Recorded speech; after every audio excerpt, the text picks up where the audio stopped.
찬양 가운데 임재하시고 또 우리의 마음 깊은 곳을 잘 아시는 주님께서 이 시간도 함께 하실 줄로 믿습니다. 오늘 함께 나누고자 하는 말씀에는 4명의 중요한 인물과 한 마리의 동물이 등장합니다. 등장하는 인물과 그리고 동물 한 마리를 함께 살펴보면 오늘 본문 말씀을 이해하는 데 도움이 될 것 같습니다. 먼저 살펴보고자 하는 인물은 발락입니다. 본문 35절 말미에 보면 발람이 발락의 고관들과 함께 간다.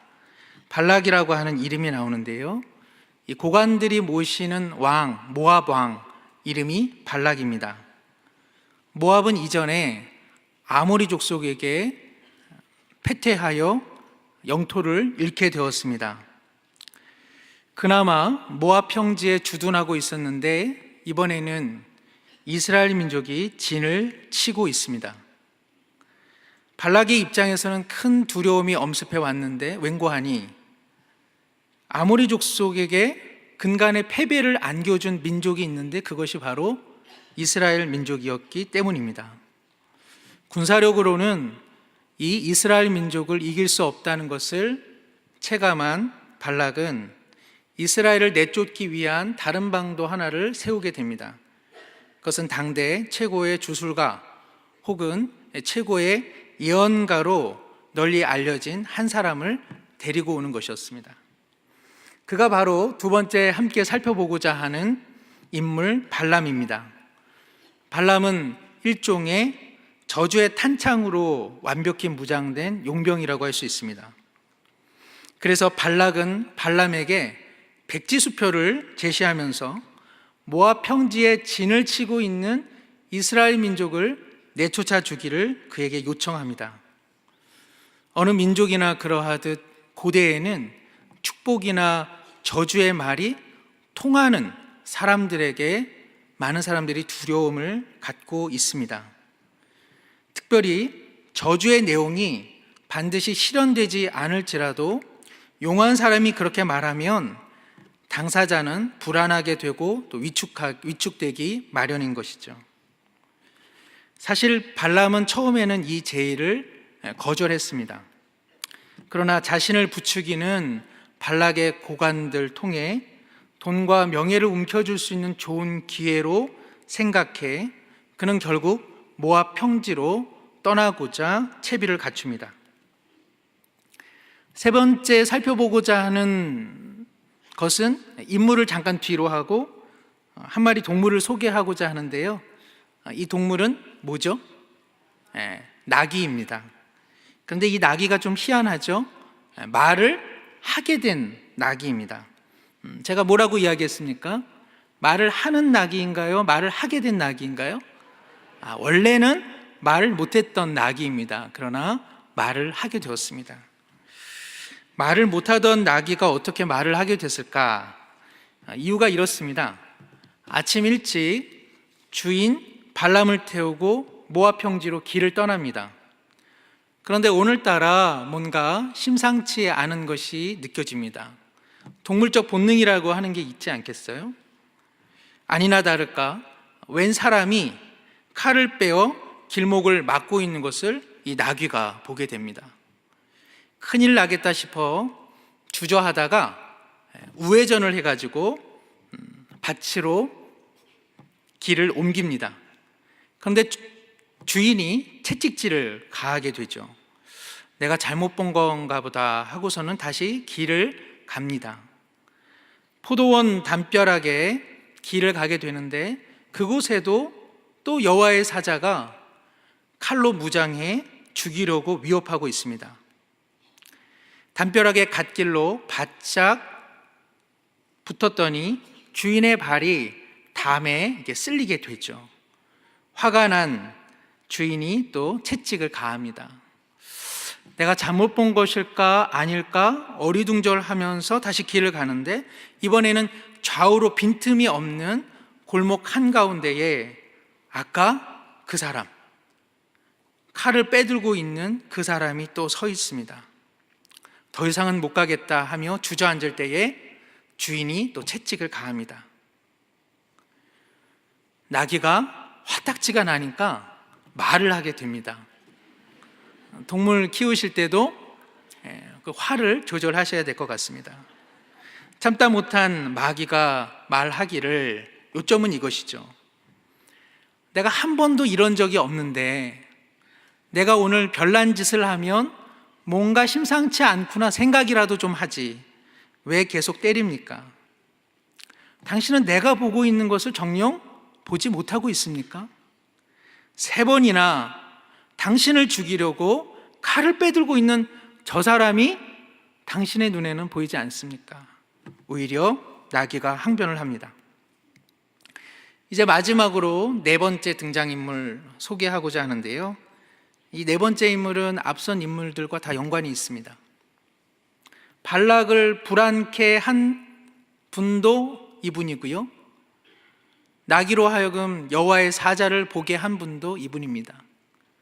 또한 발람의 가는 길을 막아서고 있는 분도 사실은 이분의 의도입니다.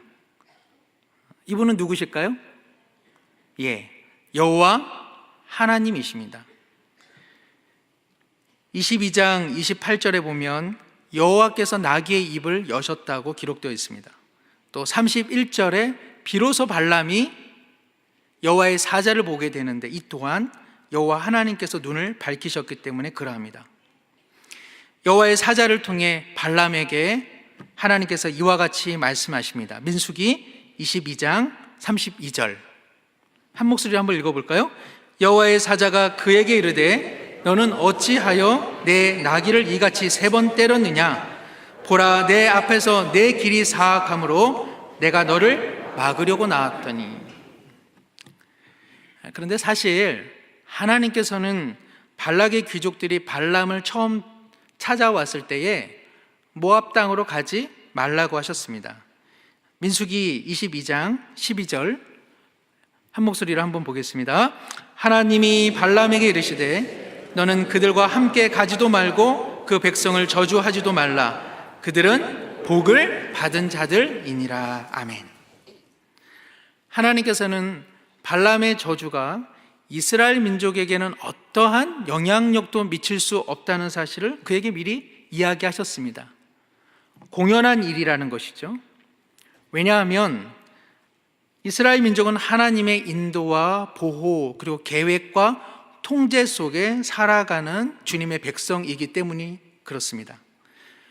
특히나 민수기 22장 전후는 창세기 12장 1절에서 3절 아브라함에게 주셨던 그 약속들이 성취되고 있는 때였습니다. 자손이 번성합니다. 그리고 저들이 축복하는 나라가 복을 받습니다. 그리고 하나님께서 약속하신 가나안 땅에 그들은 거의 도착하고 있는 지경이었습니다. 그런데 발락의 고관들이 자꾸만 찾아오자 마음이 흔들리기 시작했습니다. 가지 말라고 하는 하나님의 명령에 머뭇거리기 시작했습니다. 하나님께서는 이를 간파하시고 이스라엘을 향한 하나님의 사랑을 나타내는 도구로 발람 사용하기로 계획하십니다. 그래서 22장 20절에 그가 가도록 허락하십니다. 그런데 재미난 것은 오늘 본문에서 다시 하나님께서 여호와의 사자를 통해 그의 가는 길을 막고 있습니다. 왜 그럴까요? 잠언 19장 21절에 사람의 마음에는 많은 계획이 있어도 오직 여호와의 뜻만이 완전히 서리라. 이 말씀처럼 하나님께서는 발람이 자기 결정으로 길을 가지만 그의 길을 하나님이 원하시는 주권적 계획이 성취되는 길로 삼으시고자 그에게 다시 한번 나타난 것입니다. 여호와의 사자를 통해 발람에게 하나님이 전하시는 메시지는 이와 같습니다. 발람, 너의 목숨은 나에게 달려있다. 너는 발락에게 고용되어 지금 모압 평지로 길을 떠나는 것이 아니다. 너는 물질과 명예를 얻지 못할 것이다. 너는 다만 35절에 있는 것처럼 내게 내가 내게 이르는 말만 하게 될 것이다. 너는 나의 도구가 될 것을 그에게 확연하게 말씀해 주셨습니다. 그렇다면 우리는 생각해 볼 수 있습니다. 명예와 물질에 눈이 먼, 그리고 나기보다 시력이 좋지 않은 이 발람이 이제는 하나님의 용병으로서 하나님이 원하시는 바를 잘 감당할 수 있을까? 이제 그 내용이 민수기 오늘 본문 이후에 기록되어 있습니다. 특별히 발람은 총 4번을 예언을 합니다. 그런데 이 4번은 3번과 1번으로 통상 구분이 됩니다. 왜냐하면 3번이 갖고 있는 어떤 특성이 있기 때문에 그러한데요. 특별히 3번의 예언 속엔 항상 공통점이 있습니다. 발락이 발람을 높은 산 꼭대기로 데리고 올라갑니다. 그리고 그곳에서 7제단을 만들고 7마리의 순양과 7마리의 숫송아지로 이렇게 준비를 합니다. 통상 7이라고 하는 숫자는 성경에서 어떤 의미를 갖고 있습니까? 완벽하다, 완전하다. 그런데 발람과 발락이 이렇게 7제단, 7제물을 준비하는 데는 이 신도 불러보고 저 신도 불러보고 이것저것 불러보고자 하는 다신적 성격이 농후합니다. 그러니 사실은 하나님이 임재하실 만한 공간은 아닙니다. 그러나 하나님께서는 그들이 설치한 무대 공간 속에 주권적으로 임하셔서 발람을 통해 모세 오경을 통틀어서 가장 최고의 축복의 메시지를 더할 나위 없이 베푸십니다. 앞서 말씀드린 것처럼 3번의 축복이 산 위에서 펼쳐지니까요. 이제 저와 함께 한 3번의 이제 산을 올라가도록 그렇게 하겠습니다. 떠나실 준비가 되어 있으신지요? 첫 번째는 이스라엘 백성의 진이 그 진영이 끝까지 보이는 바알 산당이 있는 높은 산 꼭대기였습니다. 그런데 그곳에서 하나님은 발람을 통해 축복의 메시지를 전합니다. 축복의 내용 중 하나 23장 10절 한번 함께 보도록 하겠습니다. 우리 한 목소리로 읽겠습니다. 야곱의 티끌을 누가 능히 세며 이스라엘 4분의 1을 누가 능히 셀고 나는 의인의 죽음을 죽기 원하며 나의 종말이 그와 같기를 바라노라. 발람은 모압 평지에 진을 치고 있는 이스라엘의 수를 가만히 헤아리다가 그 수가 너무 많아 먼지 같다고 비유하고 있습니다. 발람은 깜짝 놀랐습니다.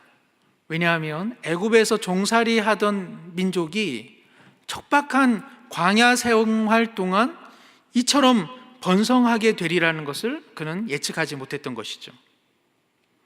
놀랍게도 저주하고자 왔던 발람이 이스라엘을 바라보며 의인이다, 하나님이 축복해 주는 거 보니 저들이 의인이고 나도 저들과 같은 복된 삶을 살고 싶다, 이렇게 고백을 하고 있습니다.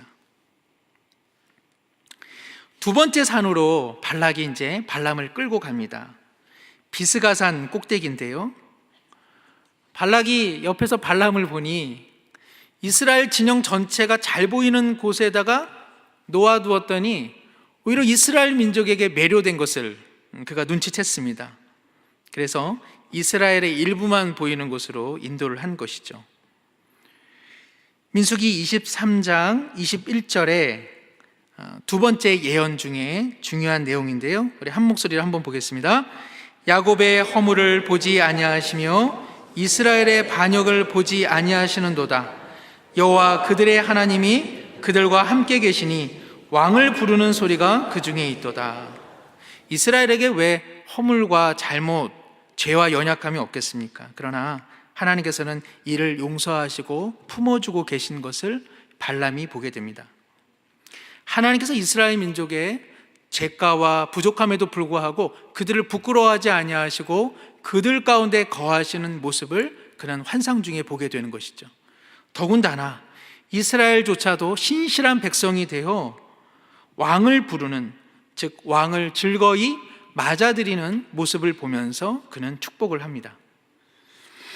세 번째는 23장 27절 이하의 그 예언의 내용이 나와 있는데요, 특별히 부올산 꼭대기로 이번에는 발락이 발람을 데리고 갑니다.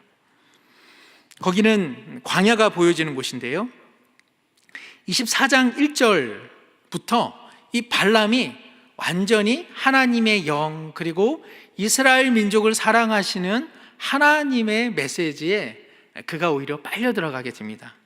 우리 민수기 24장 1절, 2절, 5절 한 목소리로 한번 보도록 하겠습니다. 발람이 자기가 이스라엘을 축복하는 것을 여호와께서 선히 여기심을 보고 전과 같이 점수를 쓰지 아니하고 그의 낯을 광야로 향하여 눈을 들어 이스라엘이 그 지파대로 천막 친 것을 보는데 그때 하나님의 영이 그 위에 임한지라. 야곱이여 내 장막들이, 이스라엘이여 내 거처들이 어찌 그리 아름다운고. 광야라고 하는 것은 척박한 곳이고요, 메마른 곳입니다. 낮에는 뜨거운 해가 내리쬐입니다. 밤에는 낮의 기온과는 비견되지 않는 그런 추위가 찾아옵니다. 척박하고 외로운 곳이 광야입니다. 그 광야에서 야영 생활을 하는 이스라엘 민족을 바라보면서 발람은 이렇게 예언합니다. 얼마나 아름다운가. 저들이 앞으로 입금을 받을 그곳은 골짜기와 같고 강가의 동산과 같구나. 하나님이 저들을 위해 과실수를 심는다. 광야에서 장차 이스라엘 민족이 경험할 아름다운 목초지를 그는 축복하고 또 예언하고 있습니다. 사실 발람의 이와 같은 이 축복은 약간은 코미디 같기도 합니다. 왜냐하면 타사 제품을 먹여보면서 타사 제품이 얼마나 맛이 없고 자사 제품은 얼마나 맛이 있는지 광고주가 정말 심혈을 기울여서 홈쇼핑을 하고 있는데, 이 광고 모델이 하는 일이란 참 타사 제품 맛있다, 타사 제품이 어찌 그리 단고 어찌 그리 맛있는고 하니 광고주는 얼마나 기가 막히겠습니까? 발락의 그 마음이 잘 성경에 기록되어 있습니다. 민수기 24장 10절입니다. 발락이 발람에게 노하여 손뼉을 치며 말하되 내가 그대를 부른 것은 내 원수를 저주하라는 것이오늘 그대가 이같이 3번 그들을 뭐했다? 축복하였다. 발락이 손뼉을 치며 화를 내고 있는데요, 누구의 모습이 연상됩니까? 발람이 나귀를 치는 것이 연상이 됩니다. 일전에 발람이 나귀를 때린 것처럼 발락은 차마 발람을 때리지 못하고 자기 손뼉을 치면서 그에게 원통함을 표현하고 있습니다. 1번, 2번, 3번 발람의 축복의 강도가 세질수록 발락의 분노 역시 강해집니다. 그래서 그들의 광고 개혁은 어떻게 됐을까요?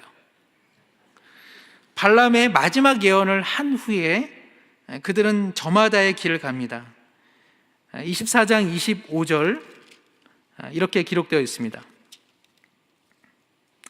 발람이 일어나 자기 곳으로 돌아가고 발락도 자기 길로 갔더라. 혹시 서두에 제가 오늘 등장인물이 4명이고 그리고 동물은 1마리 등장한다 했는데, 제가 사실은 등장인물 3명만 이야기했습니다.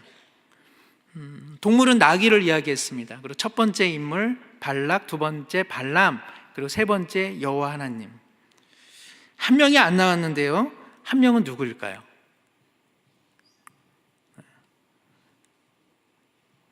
한 명은 어찌 보면 대단히 민족이죠.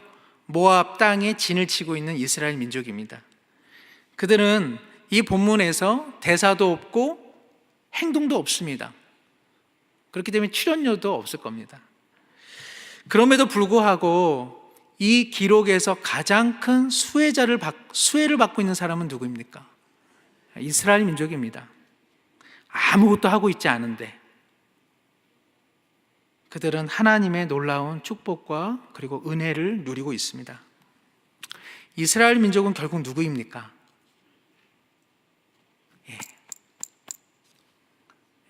우리 자신 그리고 우리 모두일 것입니다. 그런데 이스라엘 민족은 사실상 이처럼 강렬한 하나님의 축복과 인도를 지금 그 상황에서 절실하게 느꼈을까? 기록상에 그 어떤 이스라엘 민족의 감사와 찬양의 함성이 들리지 않습니다. 발람이 부지런히 이산저산 뛰어다니면서 이스라엘 민족을 축복할 때도 이스라엘 진영에서는 어떤 기쁨과 감사의 미동도 포착되지 않습니다. 아침마당에 방청객들은 그래도 뭐라고 한마디 하면 우와 하하하 하면서 깔깔거리기는 하는데 이스라엘 민족은 엄청난 은혜와 축복이 쏟아짐에도 불구하고 아무런 반응이 없습니다. 사실 광야에 진을 치고 있는 이스라엘 민족의 이와 같은 모습은 어떤 면에서 우리의 모습과 비슷하지 않나 이런 생각을 합니다. 우리도 하나님의 복을 누리고 또 그 약속의 말씀을 갖고는 살지만 우리의 삶이라고 하는 것이 일반 사람들과 크게 다르지 않다는 것이죠. 결혼을 합니다. 자녀를 낳아 기릅니다. 남편과 아내가 행복한 때도 있고 소원한 경우도 있습니다. 양가의 부모님을 살핍니다. 어떤 경우에는 결혼의 시간을 놓치기도 합니다. 어렵게 결혼했지만 자녀를 생산하지 못한 어려움이 있습니다. 부모님 모두가 천국에 꿈결처럼 입성하기를 소원하지만 경우에 따라 부모님과 뜻하지 않은 사고로 이별하는 경우도 너무나 많이 있습니다. 어렵게 들어간 대학인데 자녀가 학교 생활에 부적응하기도 하고요. 군 복무 중인 자녀가 허리가 계속 아프다고 호소해 오기도 합니다. 사춘기에 접어든 아이와 화해의 시기를 놓친 부모는 마음에 애가 타기도 하고 교회에 열심히던 작은 딸이 이제 엄마만 가세요라고 말하기도 합니다. 이전에는 다락방에 잘 출석하던 순원이 전화를 해도 퉁명스럽게 출석하지 않기도 하고 신앙 때문에 시댁과 혹은 친구와 멀어지는 경우도 종종 있습니다. 퇴직 이후에 새로운 일을 시작해 보려고 하는데 마땅히 연락 오는 곳도 없고 그리고 아내와 남편이 긴 시간을 가정에서 보내는 것이 익숙하지 않아서 서로 간에 새로운 갈등이 야기되기도 합니다. 우리는 사실 이러한 시간 속에 이스라엘이 광야에 진을 치고 사는 것처럼 우리도 시간과 그리고 이 세상 속에서 살아가고 있습니다. 사실상 우리를 향한 산꼭대기에서의 축복의 메시지가 잘 우리에게는 체감되지 않습니다. 그저 교회를 찾아가고 믿음의 사람들을 통해 위로를 받기도 하고 권면을 받기도 하는 것이죠. 답답한 마음에 하나님 앞에 예배드리면서 마음 한켠에는 오늘 내 상황에 적합한 주님의 말씀 그리고 환경 가운데 하나님의 축복이 임하기를 소원합니다. 다락방과 소그룹을 통해 혹여 나에게 권면해 줄 사람이 있는지 살펴보기도 하죠. 이래저래 해서 어떠한 선택은 정말 하나님의 기가 막힌 인도야 보호야 라고 환호성을 지르는 때가 있는가 하면 정말 이거 하나님이 주신 확신의 말씀인데 정말 무색한 경우도 종종 일어납니다. 이럴 때마다 우리는 발람을 통해서 하나님이 부어주신 이 축복이 아주 고대 속에 묻혀버린 것은 아닌가. 오히려 발락이 그렇게 원했던 저주의 일부가 스물스물 내 삶 가운데 피어오르는 것은 아닐까 스스로에게 자문하기도 합니다. 왜일까요? 하나님은 우리에게 축복을 이토록 강렬하게 내려줌에도 불구하고 우리의 삶이 그렇게 번쩍번쩍 빛나지 않는 이유는 도대체 무엇일까요? 성경 전체를 조망하기 위해서는, 특별히 이런 문제를 잘 이해하기 위해서는 반드시 한 가지 렌즈가 필요한데, 하나님은 우리에게 반드시 축복을 주실 수 있는 분이시지만, 그러나 어떠한 의도를 갖고 제한을 거는 경우가 종종 있다는 사실을 꼭 기억할 필요가 있습니다. 하나님이 무심해서, 하나님이 무엇인가를 놓쳐서, 혹은 하나님이 실수해서 하나님이 약속하신 축복이 우리 가운데 오지 않는 것이 아니라, 하나님은 얼마든지 축복을 주실 수 있는 주권을 갖고 계심에도 불구하고 다 알지 못하지만 어떠한 이유, 어떠한 의도, 어떤 계획 속에 그것을 유보하고 계시다는 사실을 우리는 꼭 기억해야 합니다. 그럴 때 우리 가운데 찾아오는 고난과 어려움은 하나님이 모르는 바가 아니요, 하나님의 계획과 의도와 하나님의 손길을 거쳐 우리 가운데 온다는 것을 통해 우리는 또 다른 소망을 발견하게 되는 줄로 믿습니다.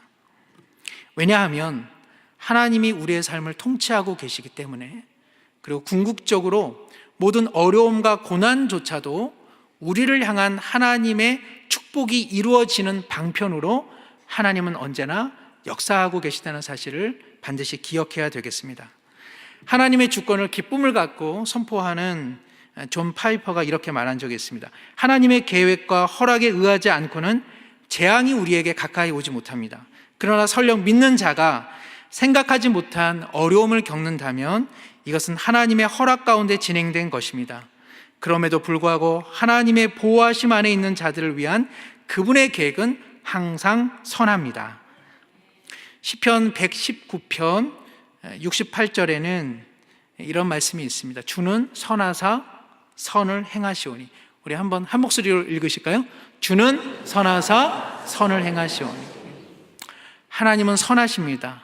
그래서 하나님이 행하시는 모든 사역과 결과도 선한 줄로 믿습니다. 하나님은 선하시기 때문에 우리의 삶을 선하게 인도하십니다. 하나님은 선하시기 때문에 우리가 계획하고 우리가 결정하는 인생의 한계보다 더 좋은 것들을 우리에게 베풀어 주시는 줄로 믿습니다. 하나님은 선하시기 때문에 우리의 어려움과 고난을 능히 이기시고 하나님이 원하시는 바를 성취하게 하실 줄로 믿습니다.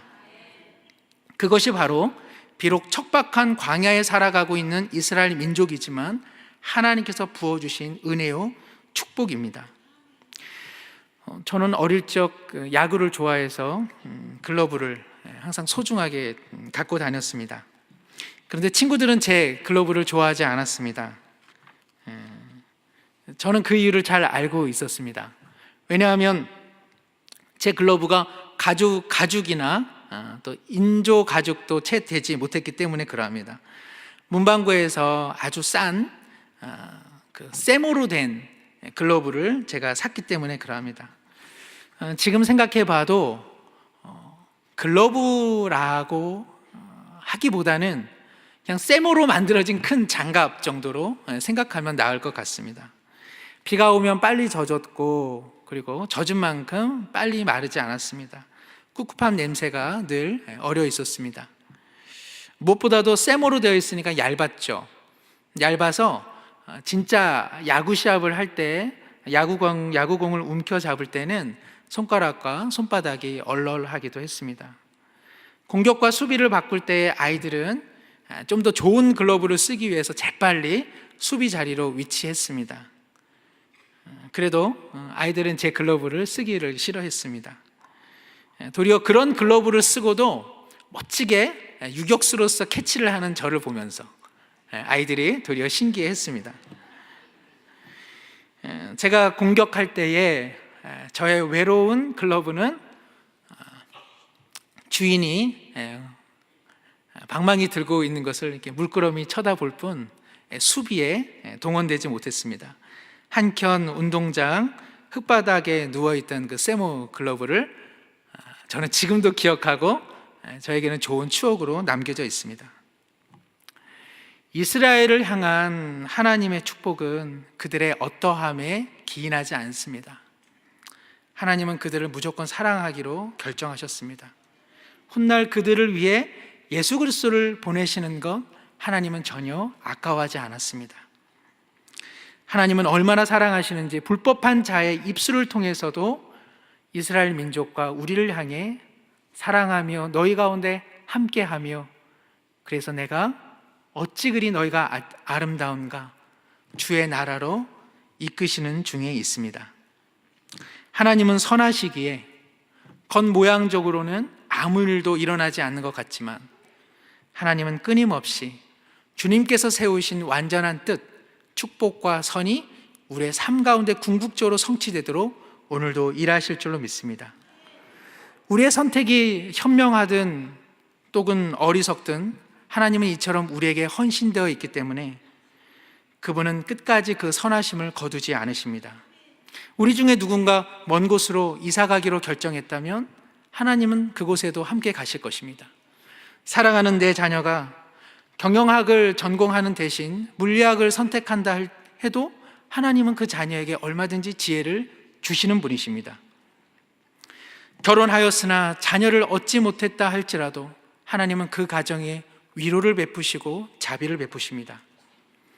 어떤 분이 새로 사업을 시작했는데 파산을 하거나 결혼을 했으나 결혼에 실패하고 불의의 사고를 당하거나 심지어 한순간의 잘못으로 감옥에 들어간다 할지라도 하나님은 그분의 선하심과 섭리를 거두시지 않으실 것입니다.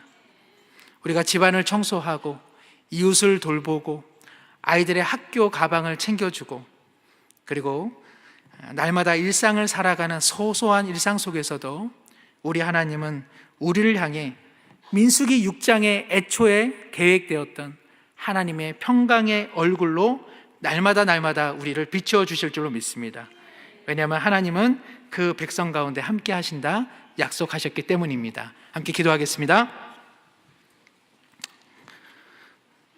야곱의 허물을 보지 아니하시며 이스라엘의 반역을 보지 아니하시는 하나님 아버지, 세상 속에 진을 치고 살아가는 우리를 향해 축복해 주셔서 감사합니다.